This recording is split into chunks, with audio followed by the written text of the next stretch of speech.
প্রিয় উপস্থিত শিক্ষক, সাংবাদিক সুধীবৃন্দ, আমরা দেখছি অতি সূক্ষ্ম পরিকল্পিত লক্ষ্য নিয়ে শিক্ষা ব্যবস্থাকে ডি-ইসলামাইজেশন করা হচ্ছে। বিবর্তনবাদ তার মধ্যে একটি। বিবর্তনবাদ অধ্যায় এখনো বর্তমান, সিলেবাসে চলমান। নবম দশম শ্রেণীর সাধারণ জীববিজ্ঞান বইগুলিতে দেখা যায় বানর কিভাবে মানুষে রূপান্তরিত হয়েছিল, কিভাবে একটি নিষ্প্রাণ ভাইরাস থেকে গোটা জীবজগৎ সৃষ্টি হচ্ছে, এবং একে প্রমাণিত তথ্য হিসেবে উপস্থাপন করা হয়েছে। সাধারণভাবে জীববিজ্ঞান সম্পর্কে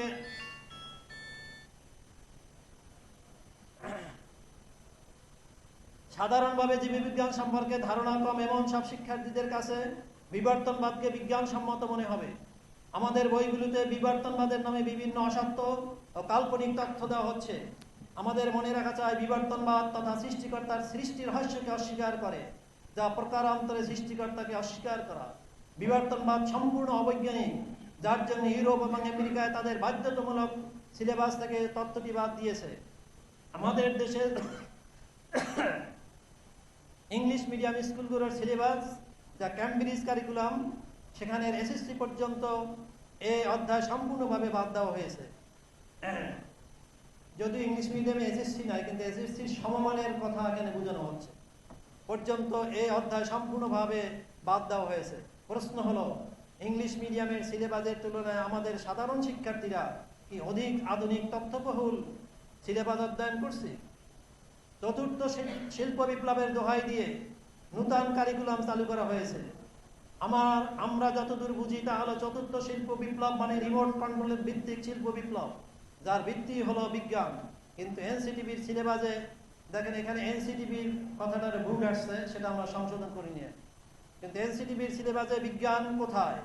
ঢোল, তবলা, হারমোনিয়াম, নাচ, গান, অভিনয় ও বিবর্তনবাদের মতবাদের মতন চতুর্থ শিল্প বিপ্লবের কি বিজ্ঞান শিখাবেন? আপনাদের সিলেবাসে আপনাদের সন্তানরাই লেখাপড়া করছে না। আপনারা বাংলার কৃষকের সন্তানদেরকে কামলা দেওয়া শ্রমিক ও মন্ত্রী আমলাদের সেবাদার ছাড়া আর কিছুই সৃষ্টি করতে চান না। বাংলাদেশের শিক্ষা ব্যবস্থার নাস্তিকদের ডি-ইসলামাইজেশনের কিছু নমুনা উল্লেখ করছি। শিক্ষা ও সংস্কৃতির নামে ইসলামী সংস্কৃতি মুছে ফেলা, বিজ্ঞান শিক্ষার সংকোচন, একমুখী শিক্ষার নামে মাদ্রাসা শিক্ষাকে ধ্বংস করার সূক্ষ্ম পরিকল্পনা, কিশোর কিশোরীদের মধ্যে যাতে কোনো ধর্মীয় পরিচয় না থাকে, এভাবে তাদের মস্তিষ্ককে প্রস্তুত করা। যেমন মুছে ফেলা হয়েছে সালাম। ক্লাস 2 এর ইংলিশ বইতে প্রথম লেখা ছিল সালাম, সেটাকে বাদ দিয়ে গুড মর্নিং করা হয়েছে, অর্থাৎ মুছে ফেলে দেওয়া হয়েছে সালাম। বদলে দেওয়া হয়েছে পোশাক। আত্মপরিচয় নেই ধর্মের স্থান। স্কুল কলেজে আমি মুসলমান, আমি বৌদ্ধ, আমি খ্রিস্টান, এরকম কোনো পরিচয় দেওয়া যাবে না। তার মানে আপনি কে, এই ধর্মীয় কোনো পরিচয় স্কুল এখন আর দেওয়া যাচ্ছে না। আত্মপরিচয় নেই ধর্মের স্থান। দেশীয় সংস্কৃতি নামে পশ্চিমা ব্রহ্মবাদী শিল্পী সংস্কৃতির প্রচলন। মুসলিম শাসকদের অত্যাচারী শাসক হিসাবে উপস্থাপনের মাধ্যমে তাদের চরিত্র হননের চেষ্টা। স্বাধীনতা আন্দোলনে আত্মত্যাগের ব্যাপারে মুসলমানদের অবদান গোপন রাখার চেষ্টা। পশ্চিমা মতবাদের বয়ান। ফ্যাসিস্ট ভারতের তাবেদার সরকার পারে নাই পদ্মা সেতু, metro rail, elevated expressway, Rooppur nuclear power plant বসানো সহ আর বহু প্রকল্প আমাদের বুয়েটের ইঞ্জিনিয়ারদের গিয়ে ডিজাইন করা সহ প্রকল্প বাস্তবায়ন করতে।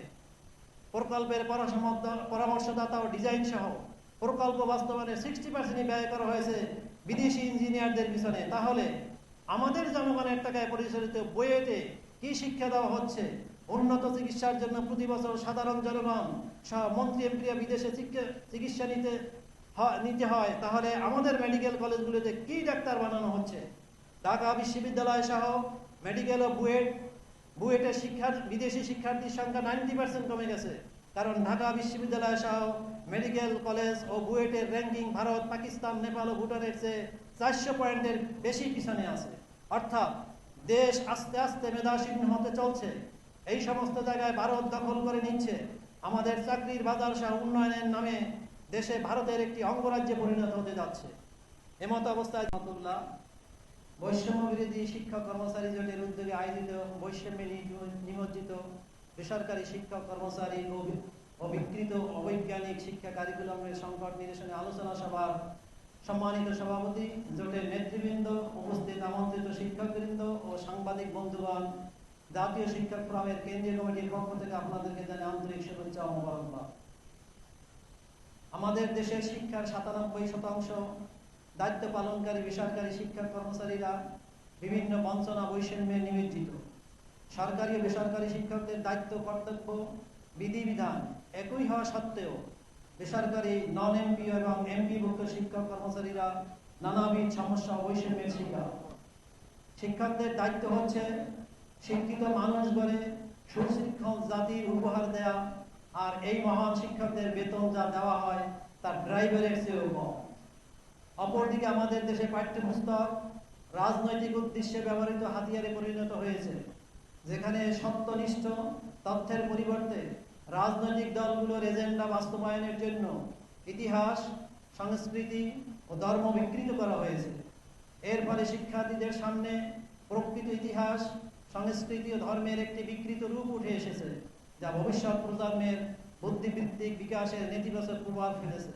সঠিক নৈতিকতা ও ধর্মীয় শিক্ষা না পাওয়ার ফলে কিশোর গ্যাং, ডিভাইস আসক্তি, নানাবিধ সামাজিক বিশৃঙ্খলা ও মাদকের ভয়াবহ উত্তর বৃদ্ধি পাচ্ছে। কথায় আছে, শিক্ষা খাতে বিনিয়োগ সর্বোচ্চ লাভজনক বিনিয়োগ। এতে যা বিনিয়োগ করা হয় তার শতগুণ ফেরত আসে। আমাদের দেশে উন্নয়ন বাজেটের 60% ব্যয় করতে হয় বিদেশি পরামর্শক ও টেকনিক্যাল ম্যানদের পিছনে। তাহলে আমরা কি বুয়েট সহ বিভিন্ন ইঞ্জিনিয়ারিং ও মেডিকেল কলেজগুলো থেকে দক্ষ ইঞ্জিনিয়ার ও ডাক্তারদের বের করতে পারছি না? ইউনেস্কো কর্তৃক শিক্ষার জিডিপির কমপক্ষে 5.5 বরাদ্দের পরামর্শ থাকলো বিগত বাজেটগুলোতে বাংলাদেশ সরকারের বরাদ্দের পরিমাণ ছিল 1.47%, যা পৃথিবীতে শিক্ষায় কম বরাদ্দ দেওয়া দেশগুলোর মধ্যে অন্যতম একটি। এর মধ্যে আবার প্রতিনিয়ত কারিকুলাম পরিবর্তনের নামে শিক্ষা ব্যবস্থার মতন এত গুরুত্বপূর্ণ একটি খাতের বাজেটের অপব্যবহার করা হইতেছে। শিক্ষা খাতে পর্যাপ্ত বাজেট বরাদ্দ না দিয়ে এবং পর্যাপ্ত প্রশিক্ষণের ব্যবস্থা না করে বাংলাদেশের শিক্ষা ব্যবস্থা সঠিক লক্ষ্যে পৌঁছতে সক্ষম হবে না বলেই সচেতন শিক্ষাবিদদের অভিমত। শিক্ষকদের স্বতন্ত্র উচ্চতর বেতন কাঠামো নির্ধারণ ও শিক্ষক সুরক্ষা আইন প্রণয়নের মাধ্যমে মেধাবীদের শিক্ষকতা পেশায় আকৃষ্ট করতে প্রয়োজনীয় ব্যবস্থা গ্রহণ করা। শিক্ষার মান উন্নয়নে বড় ধরনের একটি জাগুনির প্রয়োজন। প্রিয় উপস্থিত শিক্ষক, সাংবাদিক ও সুধীবৃন্দ, শিরোনামে উল্লিখিত দুটি বিষয়ে কিছু সংক্ষিপ্ত আলোচনা আপনাদের কাছে তথা সরকারের দৃষ্টি আকর্ষণের জন্য উপস্থাপন করছে। বৈষম্যের ভিত্তিতে শিক্ষা প্রতিষ্ঠানের শ্রেণী বিভাগ, স্বতন্ত্র ইবতেদায়ী মাদ্রাসা ও সরকারি প্রাথমিক বিদ্যালয়ের শিক্ষক, মাধ্যমিক ও উচ্চ মাধ্যমিক, দাখিল ও আলিম মাদ্রাসার শিক্ষক, ডিগ্রি ও মাস্টার্স পর্যায়ের কলেজ, ফাজিল ও কামিল মাদ্রাসার শিক্ষক, স্বতন্ত্র ইবতেদায়ী মাদ্রাসা ও সরকারি প্রাথমিক বিদ্যালয়ের বৈষম্য দূরীকরণের দাবি সমূহ। স্বতন্ত্র ইবতেদায়ী মাদ্রাসার এই পয়েন্টে আপনাদের কাছে যে শীটটা আছে তার থেকে এখানে কিছু সংশোধনী আছে। আপনাদের কাছে যে শীটটা আছে সেখানে দুটো জায়গায় সংশোধনী এবং 3টে জায়গায় ভুল আছে। সেই সংশোধনীটাই আমার আকারে আমার এখানে আছে, সেটা আমি করতেছি। স্বতন্ত্র ইবতেদায়ী মাদ্রাসা সংক্রান্ত নীতিমালা 24 এর খসড়া নীতিমালায় পরিবর্তন, সংযোজন ও সংশোধনের নিমিত্তে মতামত গ্রহণ বিষয়ক কর্মশালা গত 2025 তারিখে মাদ্রাসা শিক্ষা বোর্ডে অনুষ্ঠিত হয়। সেখানে 1519টি মাদ্রাসায় 4 জন করে শিক্ষকের বেতন ও জাতীয় বেতন স্কেলের করার সিদ্ধান্ত গৃহীত হয়, কিন্তু প্রতিটি মাদ্রাসায় স্বীকৃতিপ্রাপ্ত শিক্ষকের সংখ্যা 5 জন। একই পরিবারে 4 জন খাবার পাবেন আর একজন তাকিয়ে তাকিয়ে দেখবেন, এমন বৈষম্য হতে পারে না। তাই স্বীকৃতিপ্রাপ্ত অন্য একজন শিক্ষককে জাতীয় বেতন স্কেলের আওতায় আনা হোক। 2013 সালের প্রাথমিক ও গণশিক্ষা মন্ত্রণালয়ের একটি মাত্র বিজ্ঞপ্তিতে 26,193টি রেজিস্টার বেসরকারি প্রাথমিক বিদ্যালয়কে জাতীয়করণ করা হয়। সুতরাং সরকারি প্রাথমিক বিদ্যালয়ের 100% সিলেবাস সহ অতিরিক্ত আল কোরআন ও হাদিসের বিষয় শিক্ষা প্রদানকারী সরকারি তালিকাভুক্ত অবশিষ্ট স্বতন্ত্র ইবতেদায়ী মাদ্রাসাগুলোকে 30 জুন, যেখানে ওখানে জুনে কিন্তু ভুল আছে, 30 জুন 2025 মধ্যে জাতীয়করণ ঘোষণা বাস্তবায়ন করতে হবে। গণপ্রজাতন্ত্রী বাংলাদেশ সরকারের কারিগরি ও মাদ্রাসা শিক্ষা বিভাগ কর্তৃক স্বতন্ত্র ইবতেদায়ী মাদ্রাসা স্থাপন, স্বীকৃতি, পরিচালনা, জনবল কাঠামো এবং এমপিও সংক্রান্ত নীতিমালা 2025 31 মার্চ 2025-এর মধ্যে গেজেট আকারে প্রকাশ করতে হবে। প্রাইমারি স্কুলের সহকারী শিক্ষকদের 11তম গ্রেড উন্নতিকরণ এবং শতভাগ পদোন্নতিকরণ করতে হবে। দেশের সকল সরকারি প্রাথমিক বিদ্যালয়ে ধর্মীয় শিক্ষক নিয়োগ দিতে হবে। আপনারা জানেন, এখানে একটু প্রসঙ্গ বলে থাকি, প্রাইমারি শিক্ষা প্রতিষ্ঠানে 20,000 গানের শিক্ষক নিয়োগ দেওয়ার একটা প্রজ্ঞাপন তারা সরকার পরিকল্পনা করতেছে। যদি গানের শিক্ষকই দেওয়া হয়, তাহলে ইসলাম ধর্মের শিক্ষক কেন দেওয়া হবে না?